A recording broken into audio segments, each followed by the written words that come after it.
A grand chandelier sparkled above the hall as the city's elite gathered for the annual charity gala. Laughter mingled with the clinking of glasses, and the air was thick with perfume and power. Among the crowd stood Daniel, a self-made millionaire, shaking hands and smiling for cameras. Success had turned him into a man everyone wanted to know, but deep down, he was restless, always looking for something he couldn't name. He didn't notice her arrival. How could he? Years had changed her face, her aura, her entire being. She walked in quietly, blending with the crowd, but her eyes were fixed on him. He had no idea that the night was about to turn into a mirror of his past. The evening unfolded with speeches, dances, and auction announcements. Daniel leaned against the bar, scrolling through messages, barely paying attention. Then came the moment everyone had been waiting for, the special performance. The lights dimmed, and silence fell over the hall. From the shadows, she emerged in a flowing gown, her poise magnetic, her voice commanding. She didn't need to introduce herself. The way she held the stage told a story of resilience and rebirth. Daniel's glass froze in his hand. His chest tightened. That voice, that fire, it couldn't be. His mind raced back to late nights filled with arguments, tears, and the silence that ended their marriage. Could this truly be her? As she sang, her eyes locked on his. The room disappeared for both of them. Memories flickered. Her laughter in their small apartment, the promises he broke, the way he let ambition take her place. She wasn't the fragile woman he once left behind.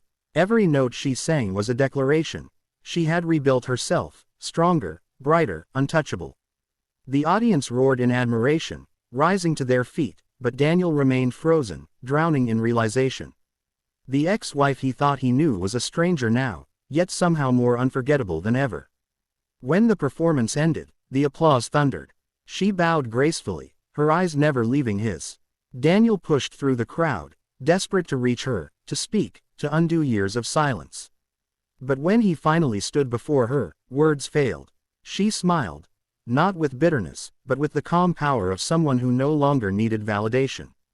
"Congratulations, Daniel," she said softly, her voice steady. "You finally saw me." And with that, she turned away, leaving him among the glittering chandeliers, surrounded by admirers but lonelier than ever. For the first time, Daniel understood what he had lost. Not just a wife, but the spotlight of his life. The music faded and the crowd erupted into applause, but Daniel could barely hear it. His heart pounded in his chest, his throat tight, as he tried to process what just happened.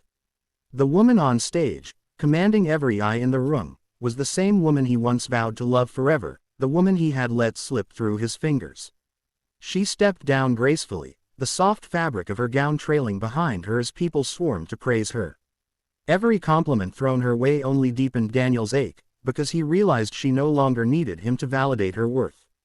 He pushed through the crowd, his expensive suit brushing against shoulders as he murmured apologies. Excuse me, his eyes never left her, afraid she'd vanish like a dream if he blinked. Finally, he reached her. She stood near the stage, accepting flowers, her smile radiant but distant, the kind of smile that hides a lifetime of scars. When she saw him, there was a flicker of recognition, but she didn't flinch. She stood her ground, calm and unshaken, as if she had prepared for this moment long ago. "Is it really you?" Daniel asked, his voice trembling in a way he hadn't heard from himself in years. I didn't recognize you." He felt foolish the moment the words left his mouth, because of course it was her. He should have known. He should have seen her strength even then, but ambition had blinded him. She tilted her head, studying him with eyes that once used to soften at his touch. "That doesn't surprise me," she replied quietly. "You never really saw me, not then." Her tone wasn't cruel, but it was sharp enough to pierce him. She turned slightly, ready to walk away, and panic rose in his chest. "Wait," he said, reaching out but stopping short of touching her. "I made mistakes. His voice cracked, and the weight of all his regrets pressed down on him. He remembered the arguments, the nights he chose business dinners over their anniversary, the mornings she cried while he left for meetings. I didn't realize what I had." For the first time, she looked at him with a softness that reminded him of the woman he once held close. But it wasn't the same. That softness was no longer his to claim. I know, she said simply. That's why I left, and that's why I'm not here for you tonight. She stepped closer, her perfume enveloping him, familiar yet distant. I found myself without you, Daniel. And for the first time in years, I'm finally happy. Her words shattered him more than anger ever could. She gave him a small, graceful smile before turning to greet another guest, her attention no longer his. Daniel stood frozen, surrounded by glittering lights and admiring faces, but utterly invisible to the only woman who had ever truly mattered.